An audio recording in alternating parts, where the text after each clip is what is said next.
The debt issue certainly has to be solved, and for us I think there's two parts, or perhaps even three parts to it.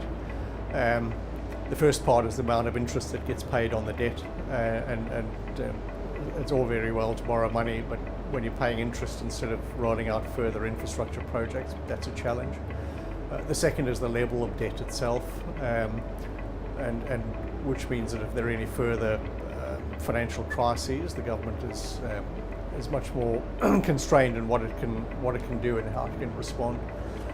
And I think the third element to it is to say we accept that government needs to have a sustainable level of debt, just as any viable business has a sustainable level of debt.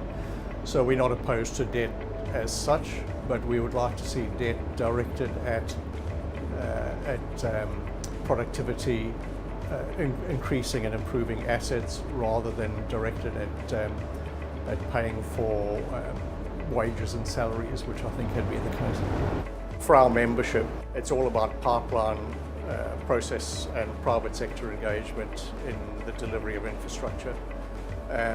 With a high and unsustainable level of debt, that pipeline is really, really difficult to develop and to rely on. We believe quite strongly that government is not really the best organisation to own and manage assets, and that those assets are best owned and managed and operated by the private sector. So with that in mind, we strongly support the concept of moving assets from the government sector to the private sector, because we recognise that there's significant benefits in terms of efficiency and innovation that you realise out of private sector delivery of assets.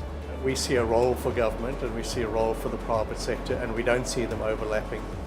And we see the opportunity of getting the best use out of the private sector in assets that are currently owned by government as being for the benefit of everybody.